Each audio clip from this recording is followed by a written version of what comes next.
Hey there, warriors. Today for our creativity chat, we are here with a poet extraordinaire, Isabella Mansfield. As a way of introduction, I am going to read her bio directly from her latest book, which we will talk about, Lemon. It's a little bit about Isabella. She writes about anxiety, intimacy, and body image, both generally and as a woman with a disability. She has a love for stage poetry and has taken her work around the country and across the pond. She is a two-time Pushcart nominee and Bloody Mary McCarthy Prize honorable mention. Isabella is always looking for ways to bring a little humor into her deeply personal poems and is almost never sorry to make you cry. I will attest to that. And it is an absolute pleasure to have her here with me today, because I will say, on a personal note, Isabella could make you love poetry. If you've always thought of poetry as flowery or romantic or dainty, Isabella will introduce you to its raw power. She is a treat to see on the stage, and she's a force to be reckoned with. And with all of that, hello, Isabella. Hi, friend. Thank you for having me on today. Yes, thank you so much for being here. I basically just want to talk about creativity, all kinds of creativity, all kinds of writing, all kinds of inspiration. Well, I'm really, really glad for that because I'm stuck. So maybe this will just push that block through a little bit. Oh, perfect. Well, we have questions about that and we can talk Great. through that. And but first, let's start at the beginning though, because I don't know if I've ever actually heard like your writing origin story. Have you like always wanted to write? Was it kind of like, you talk a lot about your diagnosis in your book? Was it kind of a before and after situation? Tell us, kind of start at the beginning a little bit. Well, my oldest sister would tell you that I have been writing since kindergarten. I have no memory of that. I remember the first poem that I remember writing was in the third or fourth grade for a school assignment on Machu Picchu. It was dreadful. There's only so many things you can rhyme with llama. Not my finest work. And then I did what so many teenage girls do, is we start writing about our crush and our boyfriend, or the boyfriend we wish we had. Guilty. Yep. Yes, guilty. Right. So I really didn't start writing like that until after I was paralyzed. Uh, but it wasn't I didn't write about that until honestly last year. Realistically, I wrote one or two pieces here and there about ableism and stuff like that, but I really never wrote about my disability until last year. And we'll get to that a little bit more probably. But yeah, my origin story as far as poetry really stemmed from just being a moody teenage girl. And yeah, that's somebody asked me once, I don't know, 10 years ago, what is your poet voice? And I'm like, I think I generally just still am moody teenage girl. I think I've grown up some, I hope. Just Moody. More to adults. Moody. Yeah, still moody, just not 14 anymore. Go. And that's so weird. There's something about poetry, right? That like, because I don't write poetry really anymore or often, but I have books of it from my middle school years, like middle school, high school, just writing about something about it just lends itself to writing about those things. Yeah, I don't know if there's I would love to look at the poetry curriculum that we all start with in middle school or high school, and like where is it Shakespeare? Is it Shakespeare's fault? Did we all get introduced to Romeo and Juliet right at the wrong time? Yeah. And then, oh my God, it's so romantic and so tragic. and so sad. And like, It's my life. It's just my life. I can totally relate. yeah, they just get me. Yeah. No, No. We just need a hashtag blame Shakespeare. I think. I like it. I like it a lot. Yes. Well, I also think it's really interesting what you said about, you didn't write about being paralyzed until you were an adult. And I kind of had the same experience with my dad passed away when I was 15. I grew up, he was an alcoholic growing up. But I didn't write about, I've always written and journaled like crazy. But if you went back and looked through my journals, there would probably be no sign of that. I didn't write about that. I didn't write, oh, my dad today. I didn't do any of that. None of my poetry or my stories were about that until college. So I think Yeah. that's a really interesting thing. Do you, I don't know, have any thoughts about like what kind of started you on that path again or not again, but It's really kind of a little bit of an enigma to me as well. I took a workshop in January 2022. It was the Poems That Don't Suck workshop with Megan Falley. And I would recommend that workshop heartily to anyone and everyone. It is worth the investment in yourself and in your writing. It had nothing to do with topically disability or health or physical anything. It was literally just it's really more of a writing and editing workshop about, she's going to give you a prompt and here you go. But the prompts were fairly general, general specific, if that's a thing, just there was not a specific topic, write about a memory, here's the poetic something we want you to include, show me as much detail as you can, put me in the memory, don't tell me about the memory, And the first piece that I wrote for that workshop wound up, if I'm not mistaken, is the first poem in Lemon. And I think if I remember the count correctly, throughout the course of the 6-week or so workshop, I think 4 of the poems in Lemon I wrote in that workshop. And so there's that. I also, in August of 2021, I started to experience some severe migraines. They were 4 days long, consecutive. They didn't let up. Once I had it, I was dealing with it for 4 days straight, and I got them every single month. And by January, so August to January, I went to my doctor and like, help. He sent me to a neurologist, and I had another doctor's appointment. And between February and June or July, I had at least one doctor's appointment every week from February to like June or July. And it wasn't like I got to go to the dentist or like here's my yearly checkup or whatever. It was like, okay, you're going to go this week for these 2 MRIs, and then this week you're going to go for this little thing. We're going to hook up a bunch of electrodes to your brain and stuff, and you've got to go for this particular type of ultrasound for this part of your body, and like it sucked, man.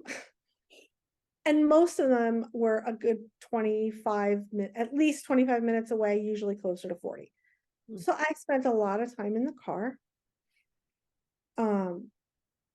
Ahead of each appointment was just that slight anxiety of what's happening today. And then the drive home was typically,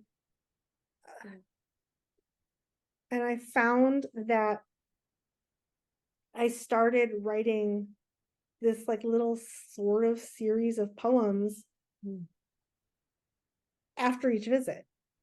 And so there's a series of poems throughout Lemon called Doctor's Office and then a date, doctor's office and then a date. And it was sort of like just like they weren't started to be poems. I didn't start them to be poems. I didn't start them to be a journal entry. I Mm. just let it out, right? Well, and then when I noticed that I was doing it, I'm like, well, I have to keep doing it because it's what I do, right? Like, okay, well, now I got a pattern. I got to keep that going. Cool. And it helped me process each appointment. Sometimes it helped me remember what in the world we were talking about at each appointment.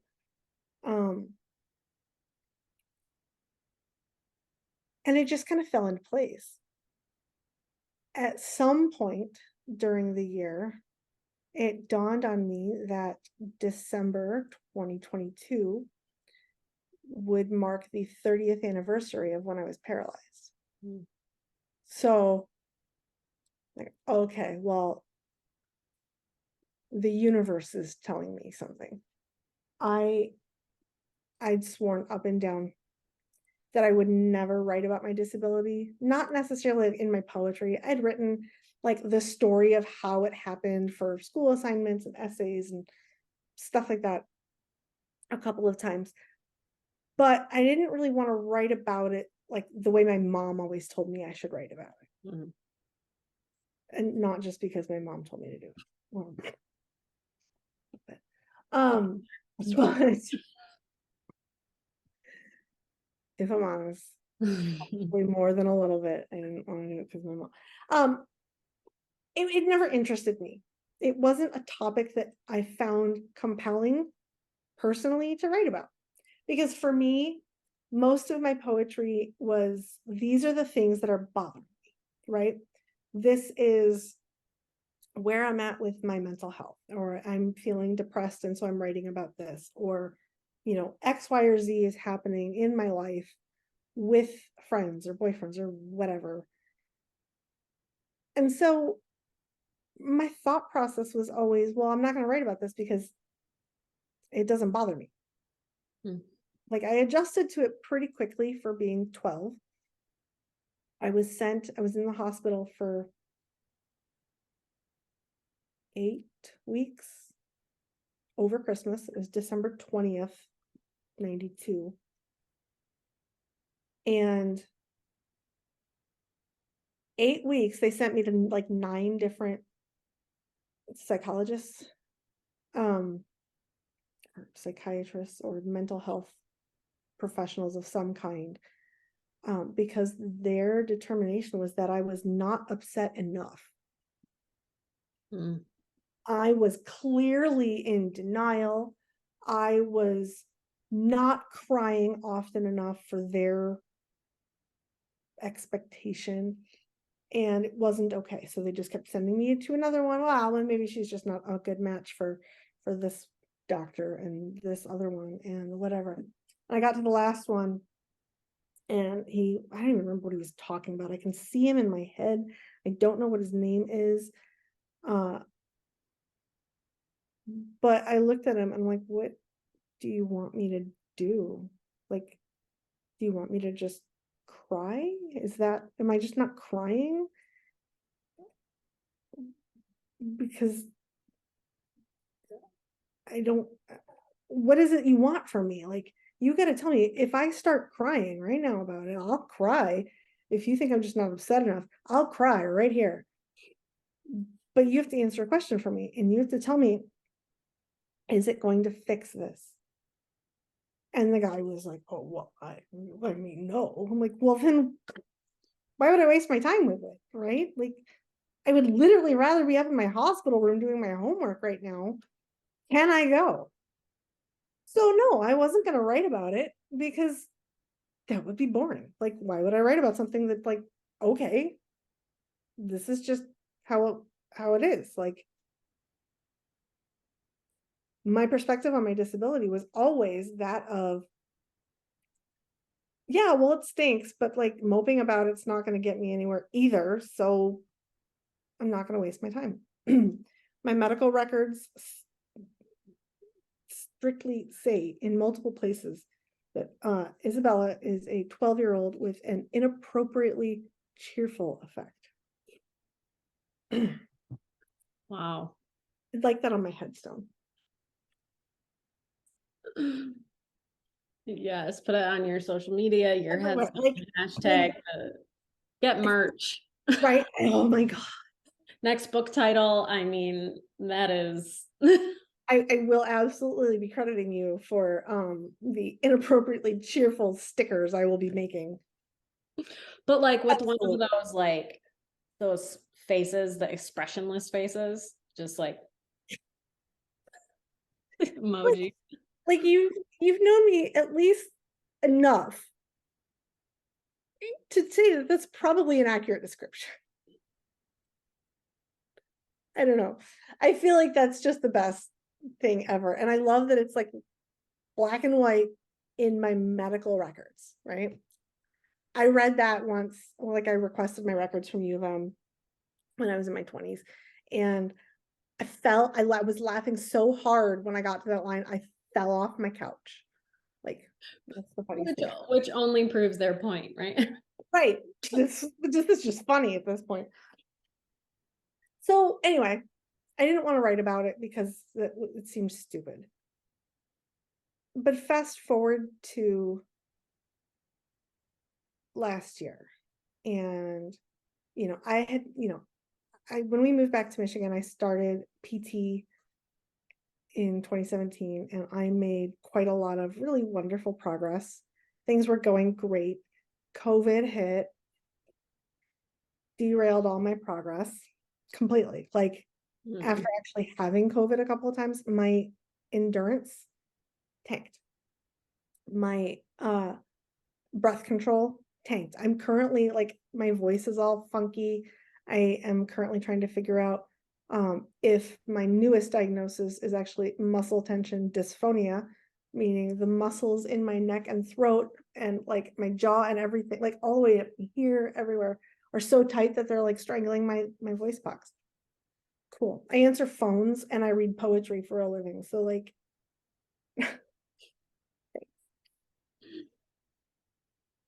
but somewhere last year, the universe let me know, hey, 30 years is a long time for you to not acknowledge this. And it's not that I was agreeing with whomever or whatever, that I was in any sort of denial. It was just a matter of, you know what? It's okay now. It's time now.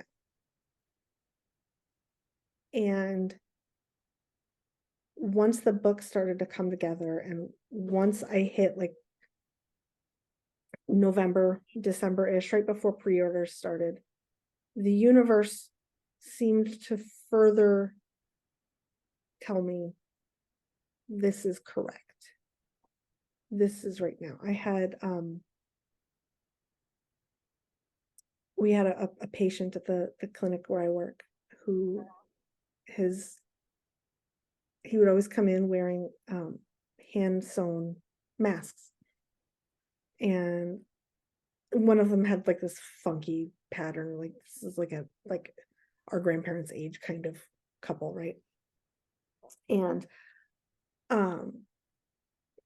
his wife came in once and she said, oh, I made you one, here you go. And it was lemons on a black background. And I looked at her and I just like I was just stunned. Like, Had you already picked out the cover had, like, I had just personally gotten the people don't know? cover, right? I had just gotten my postcards with the artwork on it. So like it was brand new art. I hadn't even had my cover reveal yet. And this couple, they were too new to our clinic. They didn't have any idea. They didn't know that I wrote. They certainly didn't know that about the book that was coming out. And I grabbed my postcard that had my cover on it and I said, you have no idea And all of my coworkers were standing there and we're just like, oh my God, we all got goosebumps. It was insane. That wasn't actually the first little universe nod. The gentleman who photographed for my cover, his name is Pete. He is a photographer out of Plymouth. And I don't know, I started following him somewhere on like either Facebook or Instagram sometime during the pandemic. He would take these very simple but beautiful pictures of the marquee of the Penn Theater in downtown Plymouth. I grew up right down the street, and I loved his work. I started following him, whatever, like you do. And when I needed a cover, I sent him a message just really randomly, like, hey, would you be into this? Like, let's have a phone call and talk. And I told him about the premise of the book and that I put together a collection of poems about my disability story and what I had been through and health issues and stuff. And I'm just remembering you asked me one question so far and I've gone off on a tangent again. But I'm intrigued. I'm listening. I told him the whole thing. I told him what the purpose was of this book and what I hope to accomplish. And he said, I was like, well, what do you think? You want to do the pictures? What do you think? And he's like, I can't believe you asked me to do this. And then he told me about his wife and her diagnosis and her disability. I've still not had a chance to meet him in person. I don't know his wife. And he literally said, he's like, you just described our everyday. I can't believe you asked me to do this. And so I had that, and then I had the mask thing, and like, this was right. And it was right now. So yeah, that's my writing process and my origin story. There's All of it. Now we're caught up. roll credits. I do feel like, and maybe there's a lot of other people out there that feel like this, and a lot of other writers, that we have probably a similar kind of temperament about these things. I feel like those stories are almost kind of similar, obviously very different circumstances, but I mentioned I never wrote about it. And then, all of a sudden it felt like it was just time, and it was like the universe telling us. And I actually had I worried constantly, like, am I upset enough about this? Like, I think I cried at the funeral. I cried when I heard, the news, and when you're when family of addicts, and anyone in a relationship with an addict will tell you it's a lot of emotion. It's a levels of relief and things like that too. So, and I was a teenager processing all these. So I probably didn't react the way you're supposed to. And so that kind of all sat, I think, in me or with me until, and it wasn't, I don't think, quite as long, but I was asked to write a nonfiction piece in a workshop, and it came out, or I was asked to write a fiction piece, and it came out very nonfiction. So, and I won't go into my story, but it just feels similar that maybe writers aren't always outwardly emotional the way that I think a lot of us get portrayed, or just very in touch with our feelings all the time. And I think, no, we write because we're not. Oh yeah. I think that's probably the biggest misconception about writers and poets a lot, especially because oh, you write about your feelings and what you're dealing with and all of this. You must be just so connected. I'm like, no. We bury this stuff so deep that when it makes its way to the surface after, clawing its way up violently often. Like we don't have the choice. It's you write it or Mm. you don't. And Yeah. you can't keep digging. You can't keep burying that forever. It'll eat you up. And it And comes out when yeah, and the universe shows you signs, right, that you're doing the right thing. Like when I started, I think I didn't want to write about it for a lot of the same reasons. Like it's so overdone. Like either I thought it was too taboo or too cliche, or that nobody was going through it, so nobody would understand. It was levels of all of that. But then when you do put it out there, you hear from all these people, oh my gosh, your story is my story. Oh my gosh, thank you for sharing this. Thank you for saying this, because I was thinking it and didn't know how to say it. So I think for anyone wondering, should I write the thing? Like, write the thing when you're ready, but write the thing. Yeah. Don't be afraid of the thing. Yeah. You don't have to face it right now. Acknowledge it and know that it's in there. You know, pat it on the shoulder and just like, okay, when you're ready, I'm ready. Don't be afraid of it, but it's okay to not be ready, you know, to face whatever that little demon is. Okay. I do want to talk a little bit about process and creativity itself. And apparently maybe you do too. Or not. I don't know. I just talk a lot. Um, but you have, so your book is really interesting because it's poetry, but it also has a very story-like structure to it. And it also has a chronological feel to it. It has a very novel-esque feel to it. Like you're kind of flipping through like, oh, what's gonna happen next? Um, and also some really, zingers of lines that just like, I think I wrote a couple times chills next to some lines. And you talked a little bit about how the doctor's office ones came about. How does inspiration, I guess, maybe even outside of this book and these pieces generally come to you? Do you just, is it lines here and there? Is it, oh, I have to write about this situation? Do you have any? 77 miles an hour down the highway when I can't stop to write anything down. Yeah, usually.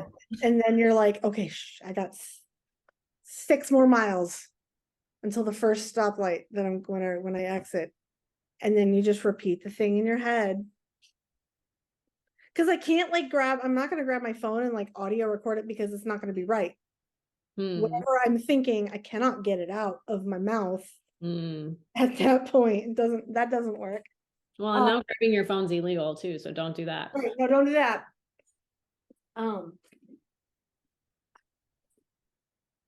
I think it really just depends on the piece and the emotion and the mood. I mean, I've written more poems at stoplights. I've pulled over into a parking lot in the dark because whatever had just come into my head was demanding to be out of it. Sometimes those are the poems that are really emotional. Like I have just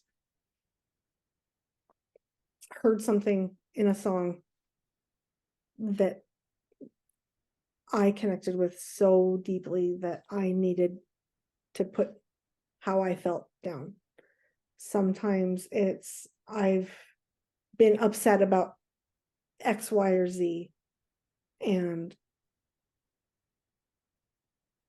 it just hit me how to say it. So as far as the process of how so many of them are born, it's just, I think it's situational. They're generally just going to be kind of in the moment. I cannot imagine I have no idea what it would be like to go, okay, I'm gonna sit down and write today. About what? I don't know. It's like, I don't know how that works. I I generally don't like writing prompts. I've taken 2 workshops total. And the second one was just this past October. And I show up to MSU and Natasha T. Miller is like, all right, so here's the prompt I'm gonna give you. And I sat there and in my head, I'm like, of course she's gonna give you a prompt. It's a workshop, dummy. Like, and I'm sitting there like, I hate prompts. I can't write like this. I can't write on the fly. I don't want you to tell me what to write about. I got into an argument with my 10th grade English lit teacher about that. He called me a stubborn pig in front of the whole class because I couldn't write whatever little format box he was trying to put us in. I got a B on what I finally turned in because I told him that he was stubborn and needed to apologize in my poem. Did he? Well, the whole class got to read the poem before he did. So, because I taped it to the chalkboard before he got there. And so when he came in and he saw it and he read it and he walked over to my desk and set it on my desk and was like, fair enough. I don't recall an actual apology, but I did get a B. So I think that I think that's fair. We got an F, I guess. But I mean, I'm like, this is technically my 4th book, and he's probably dead, so it's fine. I'm sorry. Shouldn't laugh at that, but it's okay. I have no proof. I don't know, it's just a guess. So I was going to ask about how you feel about discipline in terms of the creative process. And I think we've kind of gotten a little insight into those feelings. But you were also saying you're stuck lately. Oh, yeah. So maybe trying a different approach. I don't know, the sitting down, the forcing it, not forcing it necessarily, but the sitting down and at a certain time to write and just try, maybe, I don't know, just I'll give it, I promise I will give it a shot just for you. I have a whole path that can help people out of writer's block, the creative warrior path. I should look into that. I can't remember who it was, but one of my friends, because I mentioned like I have nothing new to say. I have nothing new to say. And this was a couple months ago, and I've written like 1 or 2 pieces, but I think I've written maybe 5 poems all year. And that's not a lot. And I said, I feel empty. And I hate it. And she said, you know, when a runner finishes a marathon, they have to take a break after. Like, generally, they're not immediately running another marathon the next day. Like, it's like you need to break. You are resting and recovering and eating and whatever else it is that you're doing. And she said, and you just wrote a whole book, and that's your marathon.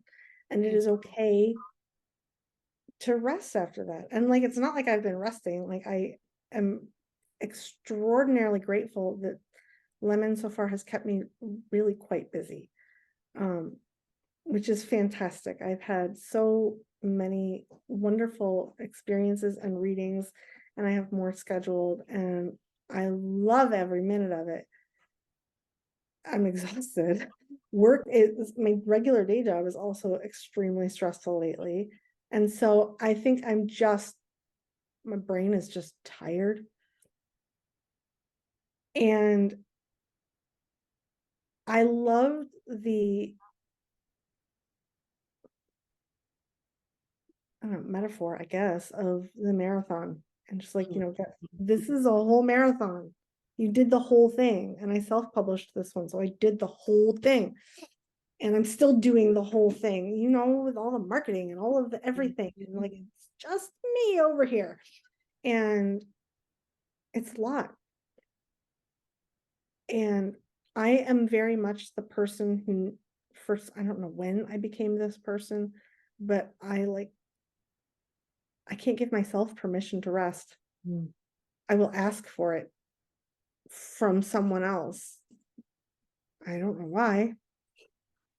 But like I asked my husband, like I have been like there have been days where I am exhausted, worked all week, and my one day off during the week, and I'm like, he'll get home and I'm like, I'm sorry, I didn't do anything. He's like, I didn't tell you to do anything. What did you need to do? Well, nothing. Okay. I just kind of rested. Great. You don't sleep well. You did that. I'm like, oh. But somehow I feel bad in my head. Like there's this societal expectation probably of like I'm supposed to be productive 72 hours a day. You can't do that. It doesn't exist. Like so Yeah, it's I'm real. yeah, Yeah. I'm trying to remember that in my head of, hey,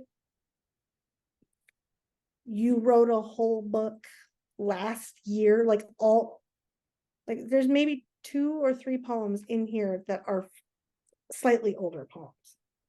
Everything else I wrote last year, like that's a lot. Mm-hmm. It's okay that I am still trying to refill that tank. It's okay. And I just have to keep reminding myself that. So that's kind of where I'm at creative process wise.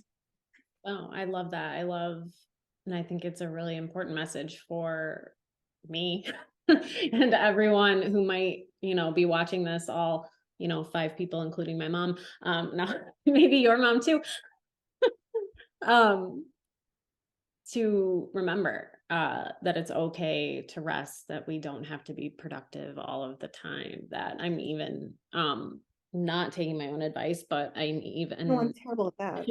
in the book I'm writing, I am inserting a thing about rest, about when within the path, work and rest. And I've actually, come up with an acronym to include things you can do while you rest. I don't know if that defeats the purpose, but if you need help, I was just thinking reading, exercise, silence, very important, sitting in silence, and tribe, hanging out, spending time with your tribe, with your people.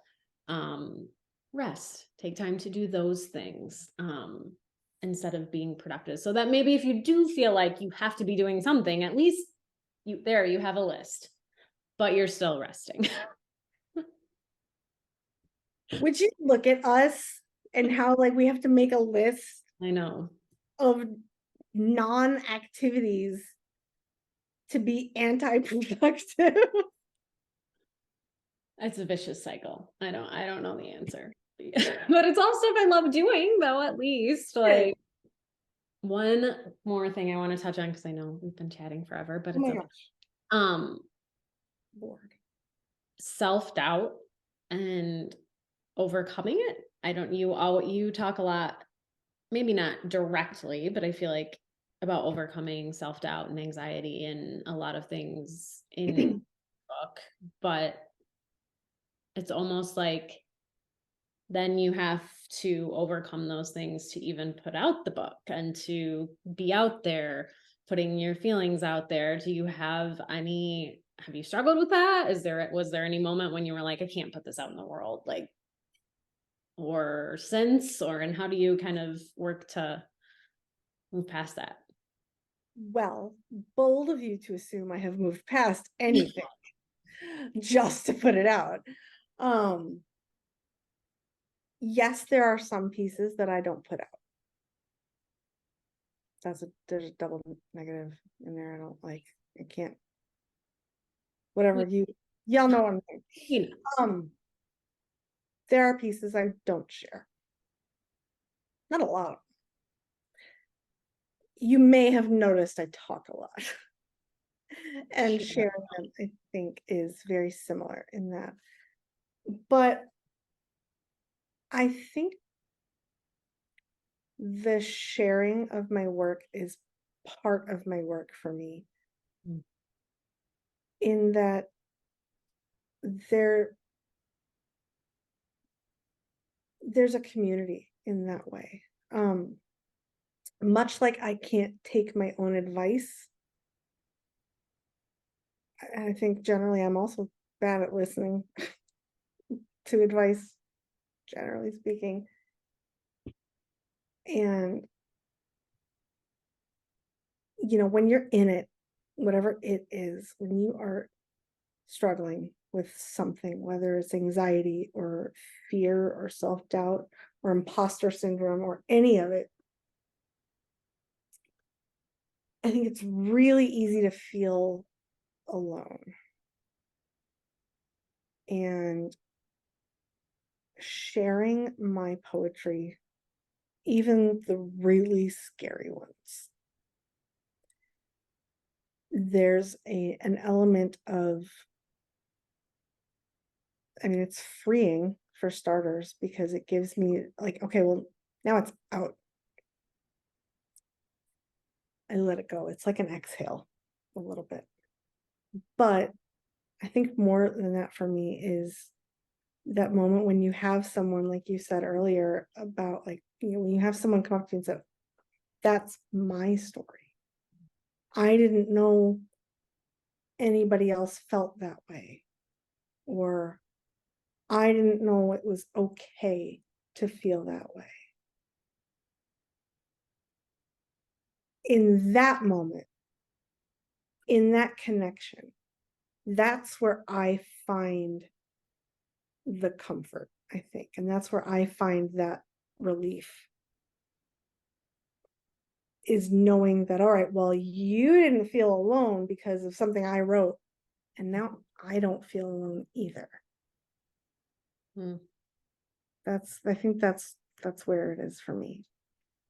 I love that. I think that's a perfect place to kind of leave us. Could you read us out? Could you share a piece to kind of end on? I'm going to read Doctor's Office, February 25th, because I think it hits on all of the things we talked about, including me being sarcastic and inappropriate. Doctor's Office, February 25th. It is just another part, I tell myself. I joked with the physician's assistant this morning, referring to myself as an empty tin can, thumping my rib cage as she writes down my surgical history. I am not yet aware that this list is about to grow by one. I let a man take pictures of me with my clothes off. He swore it was just for my chart, and I think that's a line I haven't heard. I am tired. Tired in this bed, on this goddamn paper bed, tired of waiting, tired of being here, tired of every part of this body. God doesn't make mistakes, but my appendix, my ovaries, uterus, my legs, my spine, my flesh, they don't believe in God anymore. It would be nice to wear a bracelet that didn't have my name on it, a list of drug allergies and fall risk. I have been falling for 40 years. Every part removed is a little less mass for gravity to pull down. The man said he needed to consult his colleagues, and I think, that's a funny way to say you're showing my nudes around the office. After that, I pulled my clothes on. I went to work. I didn't sit for a moment to consider mourning. It is just another bracelet, another incision, another scar. It is just another part, another mistake. I tell myself I am whole without, but I am too tired to believe it.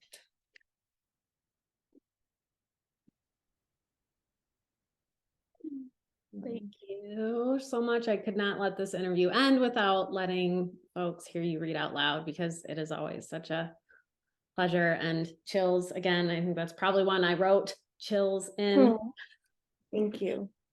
Thank you. And thank you so much for being here with us today. We will put all of your socials and information and where and how to get Lemon in the description below. So make sure you grab it. It's a quick but powerful read, and you'll go back and probably just read it over and over. So thank you so much, Isabella. Thank you, friend. I hope that Isabella's story helped you find a little motivation to fight for your creativity.